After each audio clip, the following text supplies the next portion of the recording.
The X Zone Radio Show with Rob McConnell is largely an opinion talk show. All opinions, comments, or statements of fact expressed by Rob McConnell's guests are strictly their own and are not to be construed as those of the X Zone Radio Show or endorsed in any manner by Rob McConnell, Relmar McConnell Media Company, the X Zone Broadcast Network, its affiliated networks, stations, employees, or advertisers.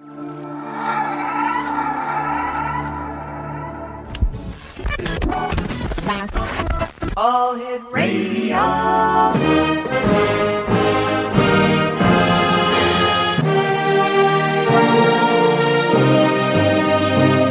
Welcome to the X Zone, a place where fact is fiction and fiction is reality. Now, here's your host, Rob McConnell. Welcome back, everyone. My name is Rob McConnell. This is the X Zone on the Talkstar Radio Network, coming to you live and around the world from our studios in Hamilton, Ontario, Canada. Toll-free worldwide, 1-800-610-7035. Email xzone@xzoneradiotv.com. On MSN Messenger, xzoneradiotv@hotmail.com.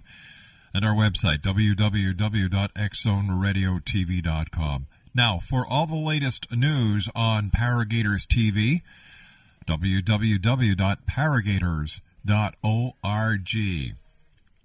My guest this hour, Exonation, is Nunzio Addabbo, and he is a retired international engineer and construction management consultant on some of the world's largest projects.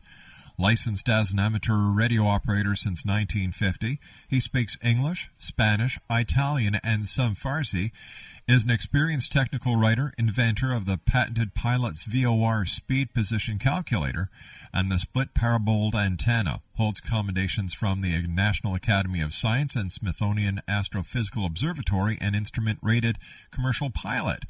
He is the capture team outsider with the inside secrets in the JFK Assassination conspiracy, and a historian, and is a member of the American Radio Relay League, the Radio Society of Tucson, the 398th Bomb Group Memorial Association, the Air Force Navigators Observer Association, the Military Officers Association of America, and the Association of Former Intelligence Officers. Joining me now is Nunzio Addabbo. I'm sorry about that, Nunzio. Welcome to the X Zone. Thank you very much, Rob. Appreciate the call. Tell me, what are your qualifications when it comes to discussing UFOs and extraterrestrials? Well, ever since I attained my astronomy merit badge as a Boy Scout many years ago, I believe it was around 1935 or possibly 36, I often wondered if other intelligence existed in our universe. Then after high school, I became an aviation cadet and was commissioned a B-17 navigator during World War II. I was engaged in 30 combat missions in Europe.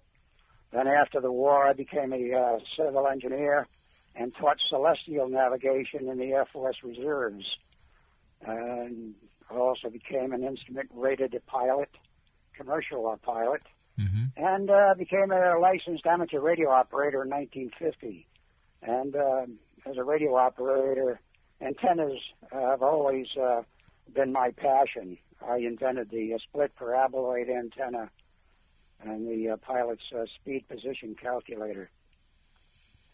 In 1956, the National Academy of Sciences announced that they were forming the International Geophysical Year, and that would be the period from July 1957 to December 1958. And it was during that 18-month period when we were going to be tracking a satellite to be placed in an equatorial orbit by a Vanguard rocket.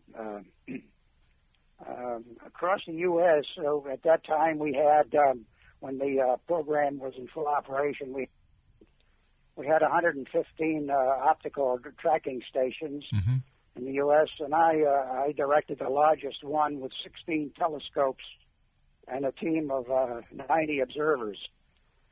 As we all know, the Russians launched the first satellite called Sputnik. Sputnik, that's right. On October the 4th, 1957.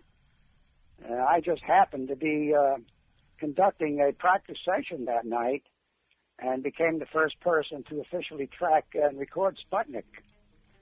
Nunzio, please stand by. You and I have to take a commercial break. We'll be right back. Exonation, our very special guest this hour is Nunzio Addabbo.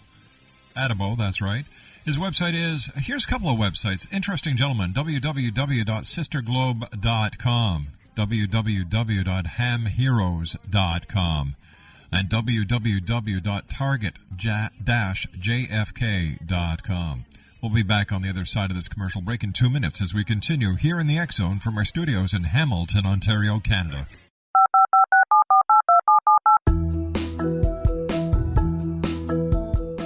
Did you know that when you're on the road with limited data or Wi-Fi, you can still listen to the X Zone radio show with Rob McConnell, The Science of Magic with Gwilda Wiyaka, X-1, Dimension X, Space Patrol, and every minute of the X Zone broadcast network by calling 213-401-0080, courtesy of Audio Now.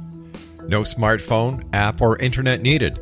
It saves your data plan, and it's free if you have unlimited minutes. Call 213-401-0080 to listen on any phone, anytime, anywhere. Remember, 213-401-0080 for the best of the paranormal, parapsychology, and sci-fi radio programming anywhere, 24/7, 365.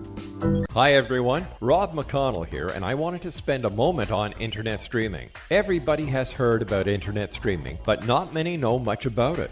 Did you know the internet streams just about everything? Movies. From new releases to old classics. TV shows. Almost every show, every episode, and much more. But the question has always been, how do you do it? Well now, thanks to the folks at 123 Ready TV, I have the answer for you. They have developed a simple program app, 123 Ready TV, that you install on your Windows PC, Android smartphone, or Android tablet that can have you streaming like a pro in less than 5 minutes. You truly won't believe how much is available or how easy it is to do until you try. And for a one-time cost of only $19.99, this product is a real winner. To learn more about 123 Ready TV, visit our website at www.xzbn.net.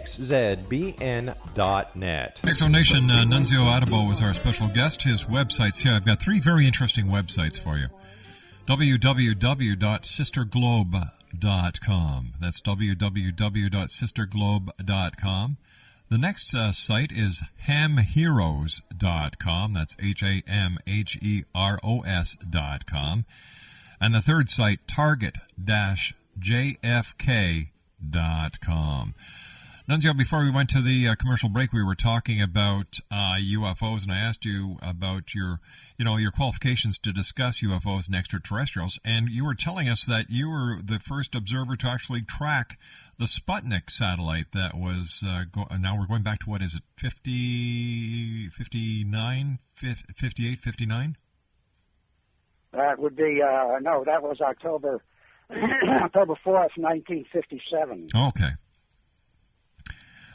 What was it like watching the very first, or tracking the very first satellite put in orbit by man? Well, what was it like? Yes, sir. Well, Sputnik revolved around the Earth approximately every 90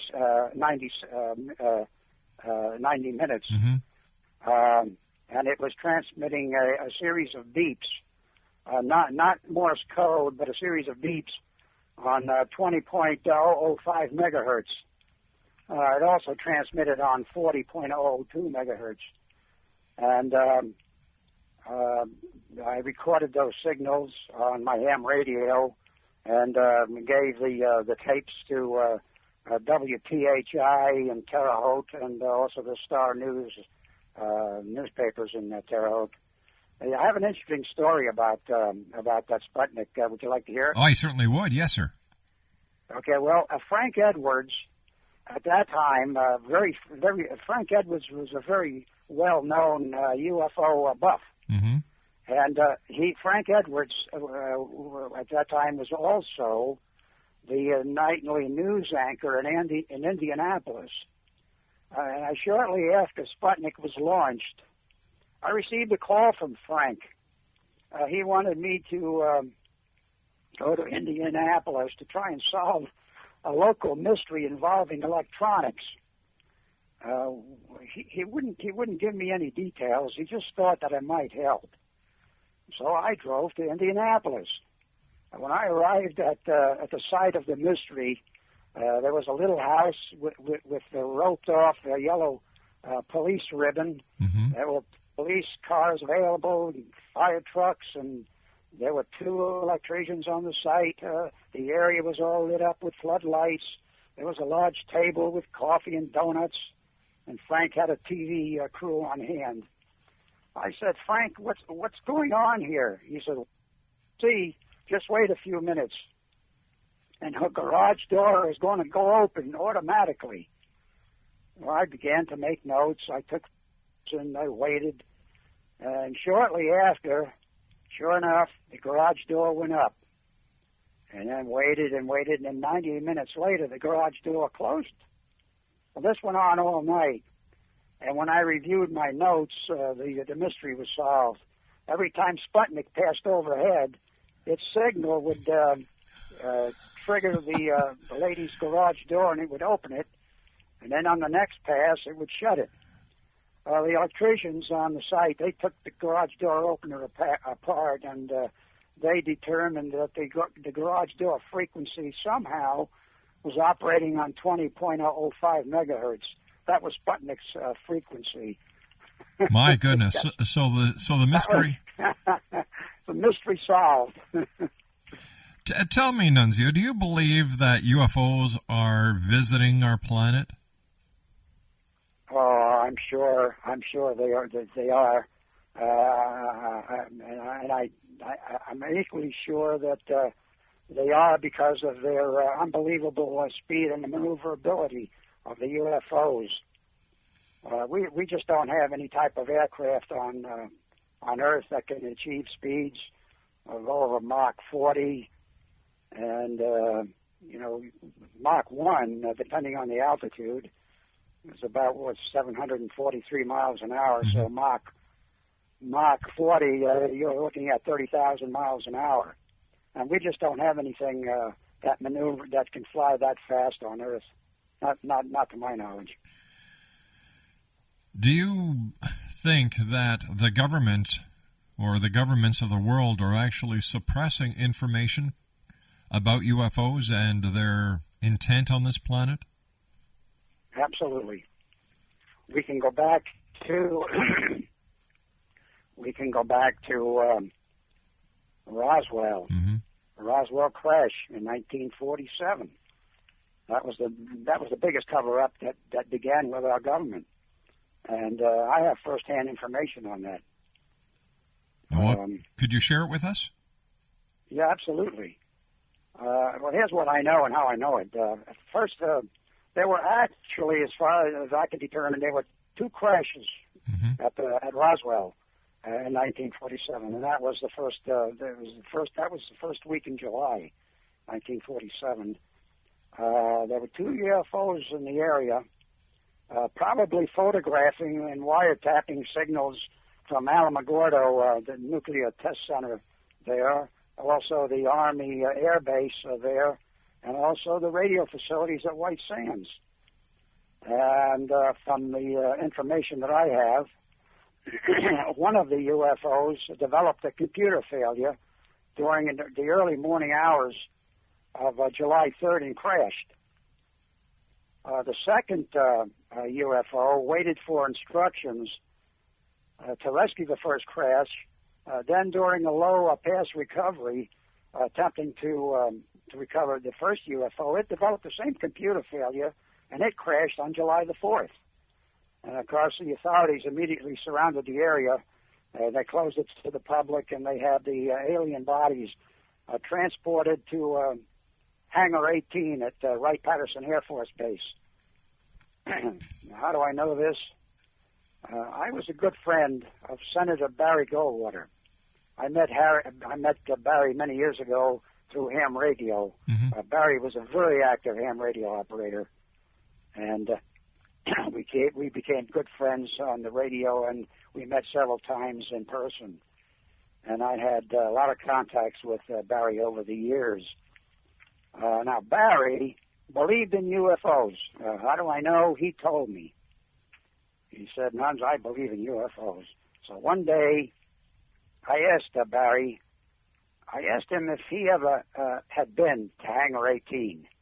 Here's what he told me. That one day, he talked to General Curtis LeMay for access into that hangar, and Bombs Away LeMay told him, "Damn you, Barry, don't you ever ask me that question again." Well, I always believed that Barry actually did get into Hangar 18, but told that story to many people as a plausible denial story. And now the story gets better. I also knew Harry Godley. Now, Harry, at that time, was in charge of all civilian personnel at Wright-Patterson in the 40s and 50s. And if I understand right, there were over 2,000 civilian employees at Wright-Patterson going back to that time. That's correct. Yeah. Now later on, Harry was hired by Howard Hughes for several projects, mm-hmm. and that's another long story for another time. I have some great details about that. But anyway, I asked Harry what he knew about Hangar 18, and here's what he told me. Hangar 18 has always been guarded around the clock by armed guards, and that I was refused entry to that hangar. I'd heard from several high-ranking officers that alien bodies were in the hangar. And he also said that I learned later on, bodies were secretly transported to Area 51 in Nevada. That's the old Area 51. That's the Groom Lake area. Mm-hmm. Yeah. Just north of Las Vegas.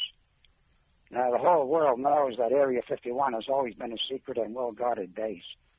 And all the known sources tell me that they have an underground city there. I've got this all detailed in my book, Globe. But doesn't it make sense that a nation as strong and as free as the United States should have secrecy when it comes to the development of weapons that could be used against other countries that would pose a threat to the United States? And having a city under the tarmacs of Area 51, especially in the days of satellite photography that is so perfect, would make a lot of sense to a lot of people. Well, how does this help with the story that there's crashed UFOs and aliens that are actually being kept at Area 51? And why do the skeptics or the true believers downplay the part of national security? Well, I'm not so sure about that. But here's what's strange about the whole episode. Why does Title 14, Section 1211 of the Code of Federal Regulations mm-hmm. in the U.S. make it illegal for U.S. citizens to have any contacts with extraterrestrials or their vehicles? That's one of the reasons why a famous astronaut, Gordon Cooper, was at odds with NASA and the Pentagon. He wanted to reveal all these secrets, and they wouldn't let him. All right, stand by. You and I have to take our news break at the bottom of the hour, Nunzio. Nunzio Okay. Addabbo is our special guest. Exonation 3 websites. SisterGlobe.com is number 1. HamHeroes.com is number 2. And Target-JFK.com is number 3. We'll be back on the other side of this commercial break as the X Zone continues from our studios in Hamilton, Ontario, Canada, on the Talkstar Radio Network and the X Zone Broadcast Network. Don't go away. We'll be back right after the news. This is the X Zone Broadcast Network, broadcasting worldwide on broadcast affiliates and satellite program providers, including CNN Broadcast Network, Sirius Satellite Network, Star Media, Good News Radio Network, Angel Broadcast Network, Wiki Broadcast Network, and WPBN TV. For more information on the X Zone Broadcast Network, visit us at www.xzbn.net.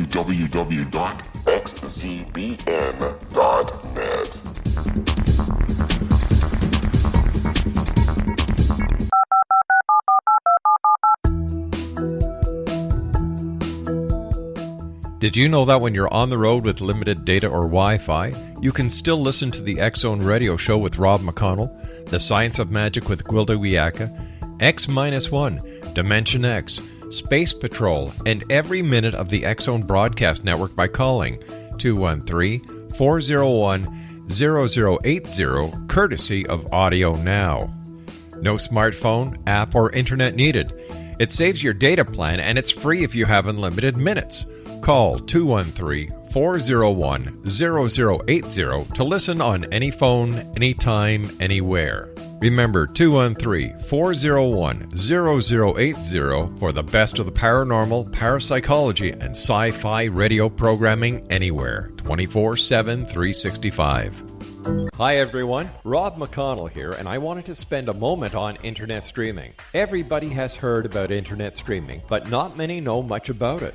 Did you know the internet streams just about everything? Movies. From new releases to old classics. TV shows. Almost every show, every episode, and much more. But the question has always been, how do you do it? Well now, thanks to the folks at 123 Ready TV, I have the answer for you. They have developed a simple program app, 123 Ready TV, that you install on your Windows PC, Android smartphone, or Android tablet that can have you streaming like a pro in less than 5 minutes. You truly won't believe how much is available or how easy it is to do until you try. And for a one-time cost of only $19.99, this product is a real winner. To learn more about 123 Ready TV, visit our website at www.xzbn.net. Welcome back, everyone. Nunzio Addabbo is our special guest. 3 websites for you, X Zone Nation. www.sisterglobe.com. That's www.sisterglobe.com.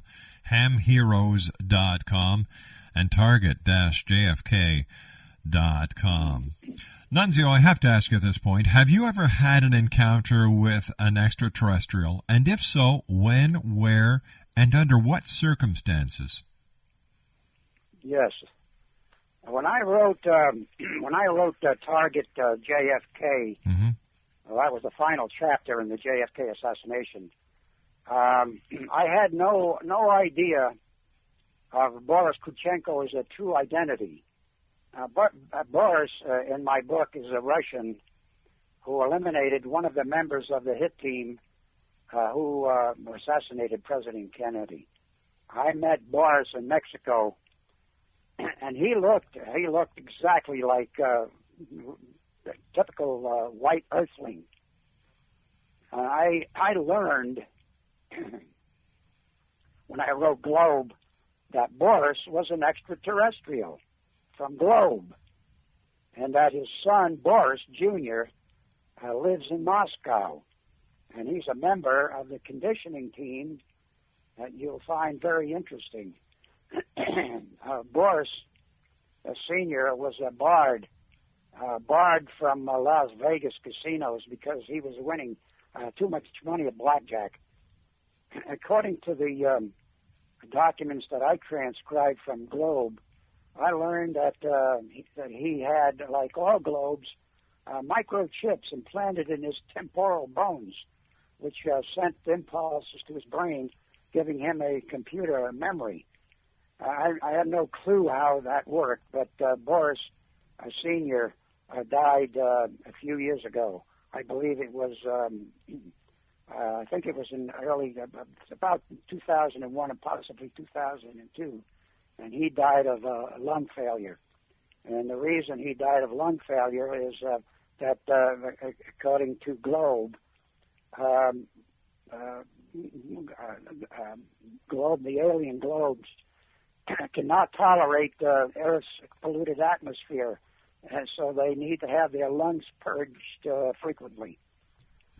And that was my encounter with an extraterrestrial. Now, you've made a couple of references to a globe. What exactly are globe, or who is globe?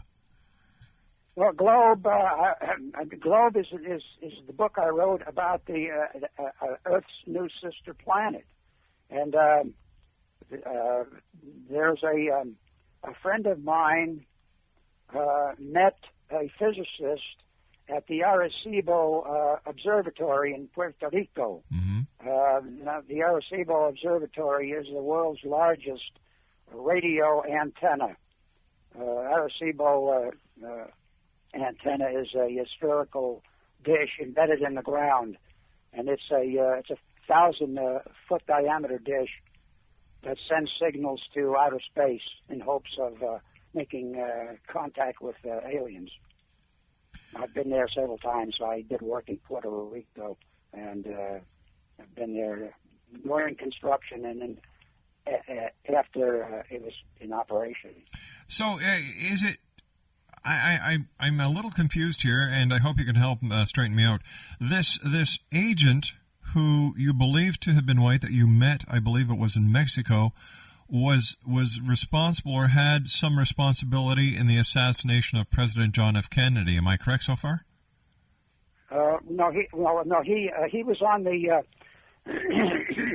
my whole book, Target JFK, mm-hmm. is the story of the JFK assassination solution, and it involves a friend of mine that I met many years ago when I returned from a trip in South America, and the Russian Boris Krutchenko happened to be a member of his team, and that's the team that eliminated the hit team that killed Kennedy. He was a good guy. All right, so Boris, who was part of the team that eliminated the team who assassinated President Kennedy, which means that the Russians were behind the assassination of President Kennedy, if I'm following this correctly, was an alien. So does that mean that the governments of the world, specifically the Russian government, was infiltrated or had been filled with extraterrestrials?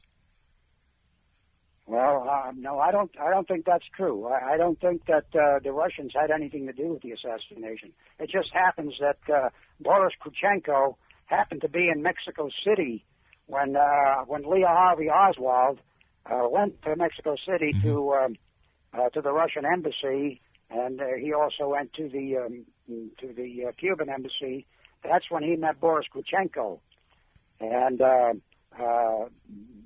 Boris Krutchenko became a member of Tony's capture team. I got you. And back on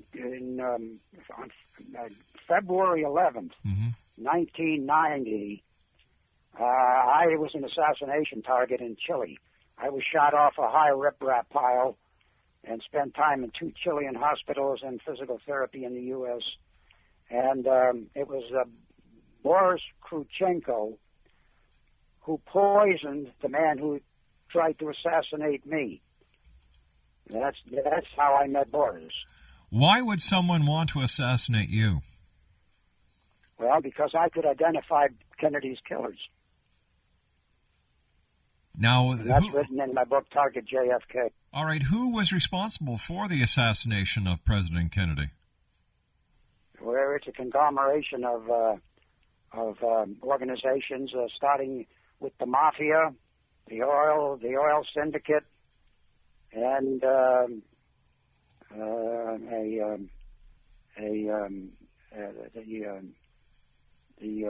bank organization, and the oil syndicate, worldwide oil syndicate.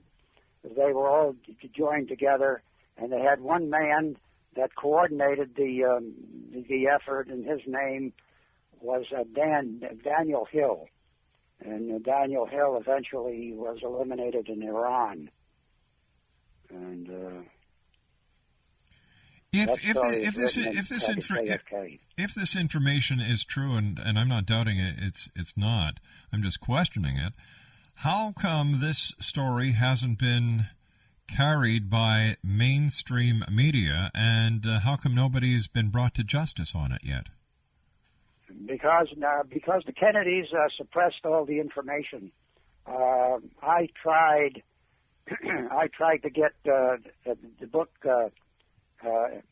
into the Texas book depository where the assassination took place, which is run by the Kennedy family, and the director of that book depository is now the Kennedy Library, and it's toured year round by thousands of people. When we tried to get our book into the library, they said no, the Kennedys allow only the books on the Kennedy family, Camelot, the old man Kennedy, Kennedy Jr., JFK, Jackie, and the Warren Commission report. No other books are allowed in that library. And so the book has been suppressed, not only my book, but other books on the Kennedy's assassination have been suppressed by the Kennedy family. Why would they want to have this information suppressed? Why wouldn't they want the world to know who killed President Kennedy? Well, apparently it's going to be revealed in 2038. 75 years after the assassination is when they say they will release the records. And, of course, I'm not going to be around then. And neither will most of the people that knew anything about the assassination. It'd be 2038 when the records will be released. And that's when they'll find out who did it. And it was a team of assassins that were Bolivian assassins. There were 9 members on that hit team, and my friend's capture team eliminated all of them. What was the role that Lee Harvey Oswald then had in the assassination of President Kennedy? Lee Harvey Oswald was given a contract not to kill Kennedy, but to shoot the driver of the motorcade, and with the object of slowing down the motorcade and stopping it, and then Carlo Perez, who would be on the Dow Tex building, would take the final shot from the Dow Tex building while the motorcade was stopped. Well, Oswald suspected that he was being set up as a patsy, and when the motorcade made the final turn onto Elm Street, he chickened out and went down to the little coffee shop on the ground floor, or second floor rather, and his backup, which was a guy by the name of Gabriel, was his backup. He's the one who actually took 3 shots to shoot the driver, and the first shot missed. I believe it was the second shot that hit Johnson and not Kennedy. And during that day, there were actually 7 shots fired. 7 shots, but only 5 of the shots were real shots. The other 2 were remote charges that were placed in the grassy knoll and the trees, remote control charges. So there were 3 shots from the Texas Book Depository, 1 shot from the Dow Tex building that hit Kennedy in the back of the head, and then another shot from the grassy knoll by Dan Hill that I mentioned was the organizer of the group, and he took the frontal shot. Oswald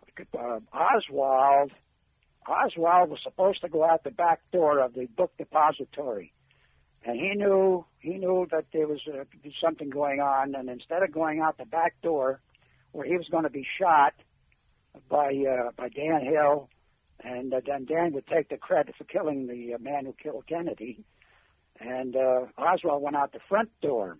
And he went out the front door, and nobody stopped him. He went to his boarding room where he picked up his revolver, and he went to the theater. And he went to the theater to pick up his money. He had this contract for $25,000, and he was supposed to pick up his money. Well, he would. Then that's when he was apprehended by the police. Was Jack Ruby part of the plot, or was Jack Ruby just a person who loved President Kennedy who got caught up in the emotional swing of the events? Yeah, Jack Ruby was also a patsy, set up by Dan Hill. Dan Hill brainwashed him to believe that Oswald was the one who actually shot Kennedy, and so he had a contract to kill Oswald, and he did. And of course, Jack Ruby was an ex-mafia hoodlum who ran the Carousel Club in Dallas, and he was in with all the police. He'd give the police free drinks and free access to some of his girls, and so he could come and go through police lines without being stopped, and that's how he got into the basement to assassinate Oswald when they were getting ready to take Oswald into another cell.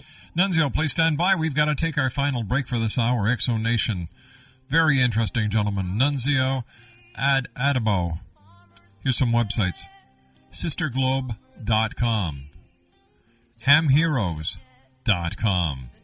Target-JFK.com. That's Target-JFK.com.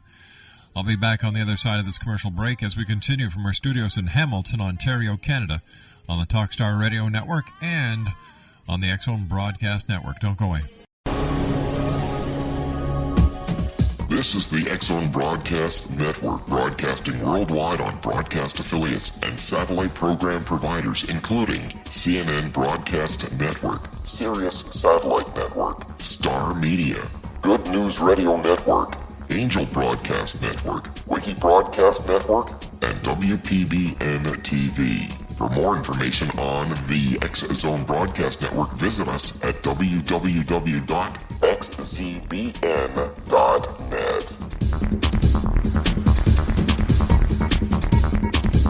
And welcome back, everyone. It's been a very interesting hour here with our guest of this hour, Nunzio Addabbo. His websites are sisterglobe.com, hamheroes.com, and target-jfk.com. Tell me, Nunzio, one question I've always wanted to ask someone, is there a connection between extraterrestrials and the Bermuda Triangle? Oh, yeah. I have the report. When I wrote my book, Ham Radio Heroes, during my research, I received many letters for ham radio operators that wanted to be in my book. Now, two of those letters were from operators that heard signals in the Bermuda Triangle on 652 megahertz. And one was a maritime mobile, the other was an aeronautical mobile. Now, what makes that interesting is that, unusual, is that 652 megahertz happens to be TV channel 44, and there's no such channel broadcasting in the Bermuda Triangle on that frequency.